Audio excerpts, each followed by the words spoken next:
What's up, everybody? Thanks for tuning in today. As always, today we're going to do a deep dive on something that I think is going to have a material impact on the real estate market. What is this? This is 40-year mortgages. 40-year mortgages in themselves are pretty self-explanatory. Instead of a 30-year mortgage, now you have a 40-year mortgage, which is extending the life of the loan. So now with this extended schedule, you have decreased monthly payment. But with decreased monthly payments, there's a trade-off. And with that, you're going to pay higher interest rate on the loan itself, and you're going to pay it for a longer length of time. So it's really going to increase the cost over the life of the loan. These longer term loans were just approved by the FHA, and they will be a material factor in the real estate market moving forward. Now, what does this mean for the housing market? I think it has a lot of implications that are going to be very important in the long term. Before we talk about that, let's talk about these 40-year mortgages and what brought them to the market. Basically, they've come into the market because with the rising cost of living and increased housing costs, it makes buying a property less affordable. Keep lending money to borrowers such as yourselves. So what do? In 07-08, they came up with the interest-only loans and these negative amortization loans.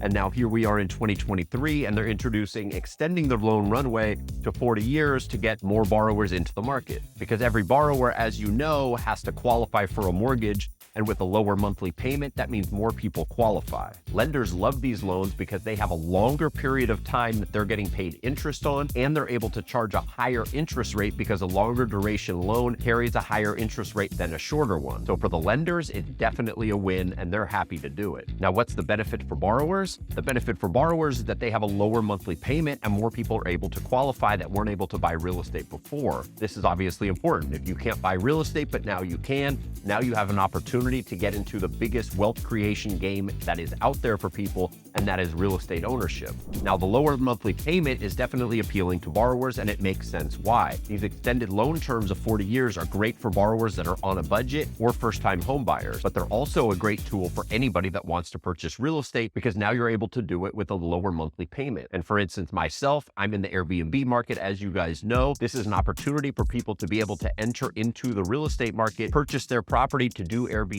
with a lower monthly payment on it. Now, none of this comes without risks, and we'll get into that later. However, these longer loans, there's no free lunch, and you're going to pay higher interest costs over the life of the loan, as well as slower equity growth because you're paying down less principal every single month. I'm not interested in talking to you guys about the 40-year mortgage in that sense. I'm interested in talking to you about the 40-year mortgage has the ability to inflate the housing market, which affects everybody, potential buyers and current real estate owners. The first way is through increased demand. Like we talked about, if you have a lower monthly payment, more people are able to borrow money, which means more people enter into the pool of prospective buyers, elevating prices because we know the basics of supply and demand. If you have an increase in demand, that's going to increase prices. As we know, home prices are already pretty elevated because of the run-up that they've had going back a number of years, but this has the potential to further extend that runway of elevated prices. Now, the other part of this is more credit availability because more borrowers are able to qualify. These loans, though, also create a sense of artificial affordability. People that weren't able to afford a traditional mortgage are now able to enter the market and buy real estate. That is at least the standard counter argument that you hear about this. I'm not as big a believer in that. I don't think that that's a material issue because if you're able to have this loan for 40 years with that monthly payment that you're able to afford, I don't view it as a risk. This gives you an opportunity to get into real estate and hold it for a long period of time, allowing you to build wealth through that ownership. I mean, what is the true ability to afford anyways? That would be purchasing a house cash, but most people can't do that. We're borrowing money because we can't afford the house, so we're borrowing money from the bank so that we can make small payments on that. The difference between a 40-year and a 30-year mortgage in that sense is not very significant to me.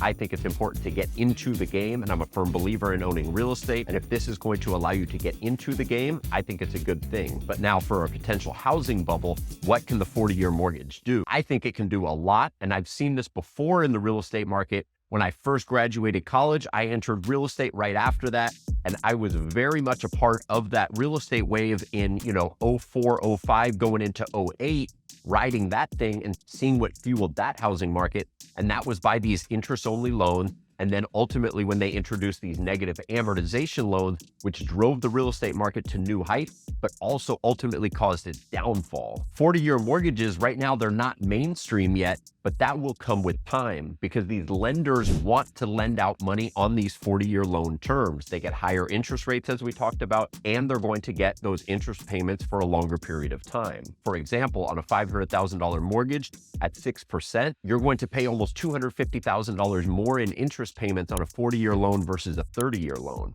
And that is if both loans were at 6%.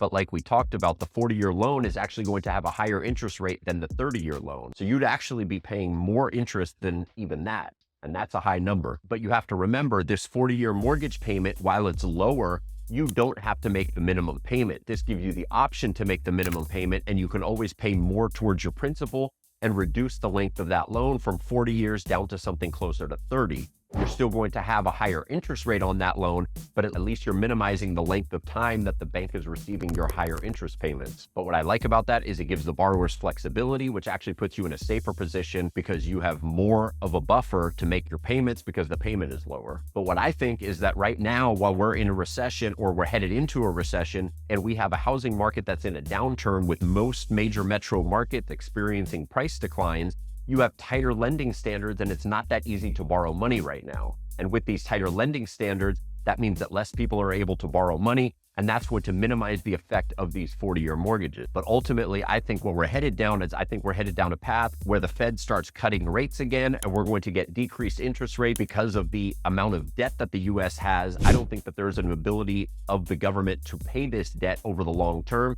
And I think interest rates are going to come down, and that's going to allow more people to enter the market again. And that's going to further fuel the housing situation that we have with elevated prices and keep those prices elevated for a longer period of time. And once we do see that upswing again in the real estate market, 40-year mortgages, when lenders are ready to lend money, they're going to be the first ones out there, and they're going to be pushing that product and putting more of those loans into the marketplace.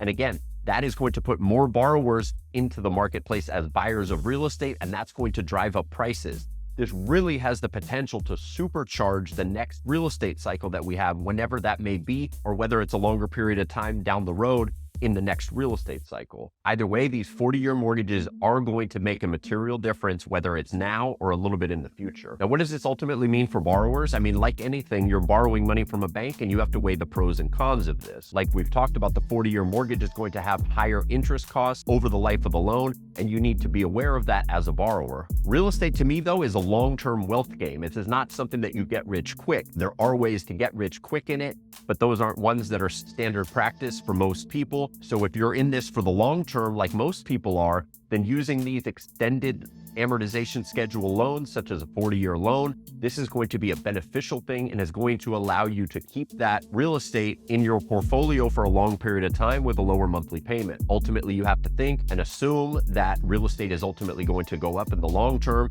and you hope that that price appreciation is more than your interest rate. Ultimately, I'm a proponent of buying real estate, and as a proponent of buying real estate, I'm a fan of these loans, and I think that they're going to be a good thing for the real estate market in the long term.